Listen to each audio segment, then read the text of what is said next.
Ama namin ang pagmamahal, nawa sa aming pagtitipon-tipon upang ipag-ibon ng kapanganakan ng iyong anak, ay matulog kami ng pasasalamat sa iyong kalooban ng aming anak, ang Diyos na sumasabi, at nawa kami ay magbiyaya ng lakas ng loob at bahagi siya sa aming kapwa, iniibig namin. Sa ngalan ni Yesu Cristo, kasama ng Espiritu Santo, magpasalamat siya.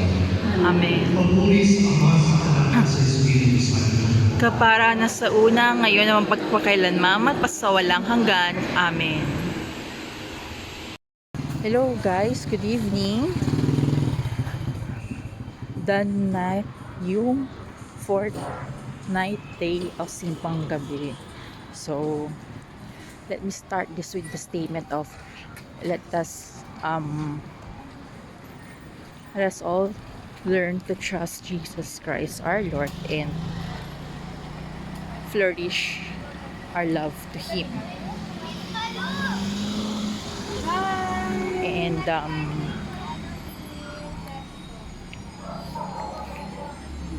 kanina sa whole homily ni Father, meron siyang binigay na tatlong senaryo.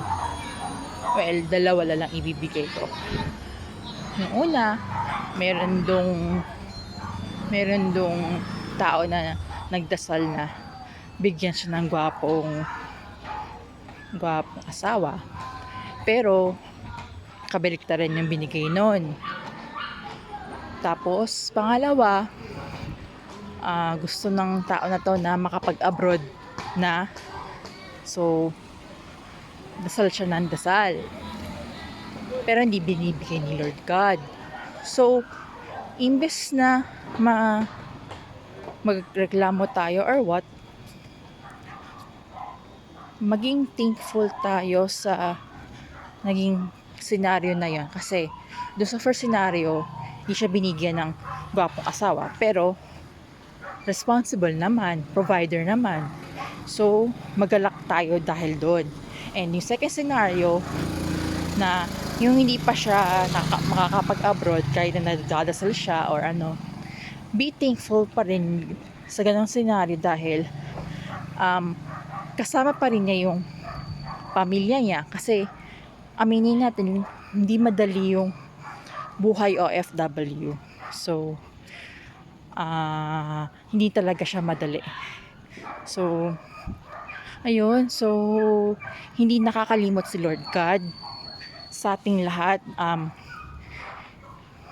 Magbibigay ng blessings kasi He knows what's best for us.